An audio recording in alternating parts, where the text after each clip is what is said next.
Welcome to my YouTube channel Urmi's কিচেনে।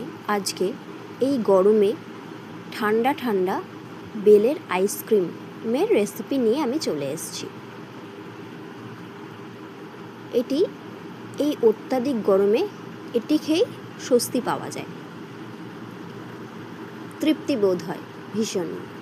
আসুন তাহলে দেখে নেওয়া যাক আমার এই বেলের আইসক্রিমের রেসিপিটি। বেলের আইসক্রিম বানানোর জন্য আমি এখানে একটা পাকা মিষ্টি বেল নিয়ে নিয়েছি। বেলটাকে ফাটিয়ে এর ভেতর থেকে চামচের সাহায্যে অংশটা বের করে নিয়েছি। শ্বাসগুলোকে দিয়ে ভালো করে বেলটাকে একটু জল দিয়ে চটকে নিচ্ছি। হাতের সাহায্যে চটকে নিয়ে ছাঁকনির সাহায্যে, বড় ছাঁকনির সাহায্যে আর চামচে দিয়ে আমি এটাকে ছেঁকে নিলাম। দিয়ে ভালো করে সমস্ত কাঠটাকে বার করে নিলাম। ভালো করে চামচের সাহায্যে নেড়ে নেড়ে কাঠটা আমার বার করা হয়ে গেছে। আমি জল মিশিয়ে দিয়েছি আর স্বাদ অনুযায়ী চিনি ও বিট নুন দিয়ে দিলাম।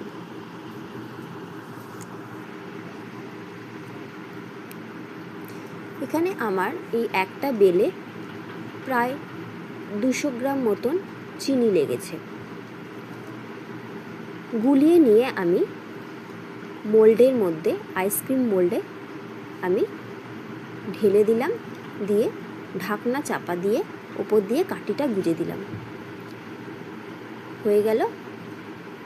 এবারে এটা আমি ফ্রিজে রেখে দেব। আমি এটা সকালে বানিয়েছিলাম, প্রায় 6 ঘন্টা মতন ডিপ ফ্রিজে আমি রেখে দিয়েছিলাম। দিয়ে দুপুরবেলা এটি পরিবেশন করে দিয়েছিলাম। ঠান্ডা ঠান্ডা কোল্ড কোল্ড বেলের আইসক্রিম, কাঠি আইসক্রিম।